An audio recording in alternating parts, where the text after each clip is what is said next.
Welcome to the First United Methodist Church of Columbia, Tennessee. We are a dynamic church with an active small group ministry. We're dedicated to missions, both local and worldwide. And we have a place for folks of all ages to plug into the church through children's and youth ministries and an array of programs for adults. There is a lot of great things going on at First Methodist Columbia. There's an energy in and out of the building. Folks know that God is working within our people. The choir loft is full. The children are abundant and precocious during their worship. Each youth Sunday is better than the last, and the people are being divinely fed by a pastoral staff dedicated to their spiritual betterment. So why would we consider adding a new worship service? Looking around, there seem to be folks of all ages, from the aged to newborns and everywhere in between. But don't let those first impressions deceive you. Even with all those great things going on, our church is dying. Let's look at the numbers. As of the 2010 Murray County Census, 26.2% of our county's citizens were under 18. Our church's current population includes 15.07% in that same age range.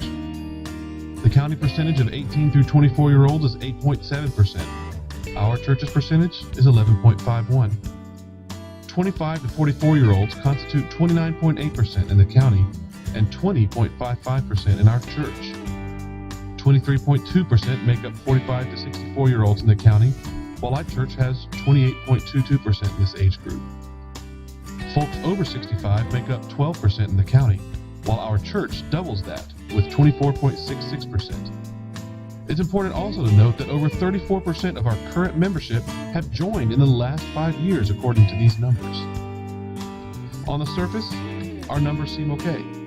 We are over Murray County percentages in the 18 to 24, 45 to 64, and over 65 range. In this sense, we have more than our share of these age groups. We are lower than Murray County ranges in the under 18 and the 25 to 44-year-old ranges.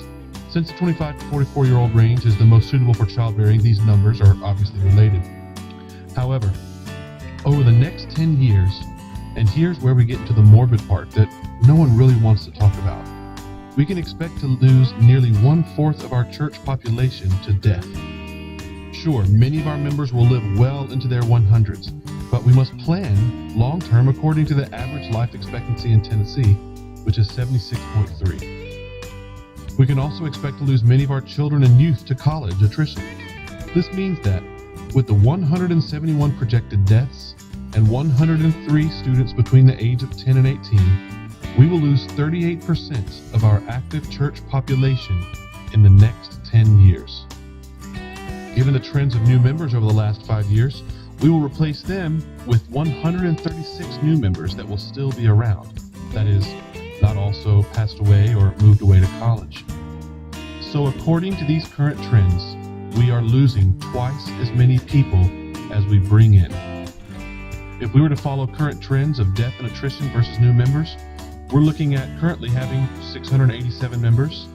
10 years from now, 535 members, that's a 12% decrease from the present. 20 years away, 427 members, a 38% decrease from now.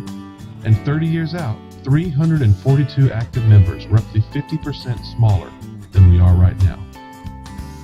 In other words, if we were to continue our ratio of death and attrition versus new members, we will be half our size in 30 years.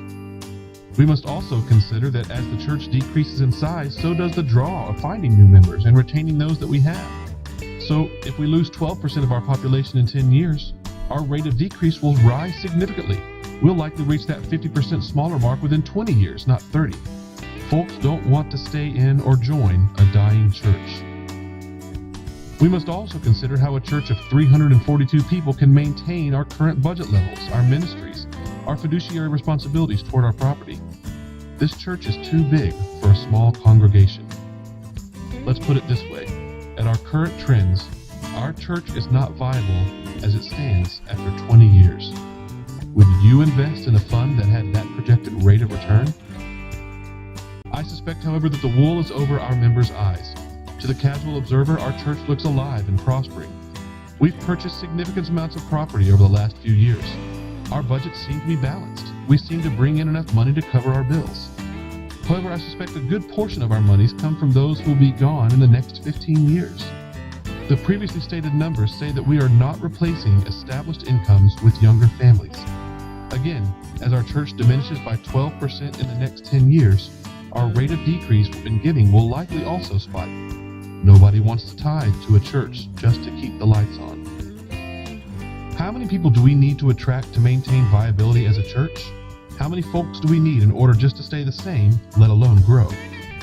If our goal is to stay the same size in 10 years as we are now, we will have to bring in 152 new members on top of the same level of growth we've experienced in the last 5 years. If our goal is to have 800 active members in 10 years, we will need to bring in 265 people on top of the same level of growth we've experienced in the last 5 years. In order to stay in front of the attrition rate, we need these new folks to be 25 to 64 years old. Our goal, therefore, is to establish a service for young people with an average attendance of 200 over the next 5 to 10 years. We should also create children's and youth programs that are actively embedded within all 3 services in order to make up for the other 65 people needed to grow. If we were to do this, our active membership in 10 years would be at 800, a 16% increase over our present numbers. If we stay at our current trends, we'll be 12% smaller and we'll be dying. We're not saying we only need to minister to this younger demographic. Our mission statement is to share the transforming love of Jesus Christ with all people. We should passionately continue our current worship services in their reformed, traditional format. They are working. People love them. There's a place for that in Murray County, and frankly, we do that really well. But looking at these numbers, we're not sharing Christ's transforming love with younger folks at the level we should. We should not continue to do the same thing and expect different results. It's time to add another worship service that meets the wants and needs of a different portion of our community. Different music, different format, different aesthetic. Still Wesleyan-based, theologically sound, and sharing the same mission as all members of the First United Methodist Church in Columbia. Over the next few weeks, we'll roll out The Method, a casual family service to be held at 9:30 a.m. on Sunday mornings in the fellowship hall. A committee of church members has researched how best to format this service, and the staff is working really hard to make it a reality. In the meantime, pray for our church and our community, that we can effectively minister to all people in this place. We exist to share the transforming love of Jesus Christ with all people. This is just another necessary means of doing just that.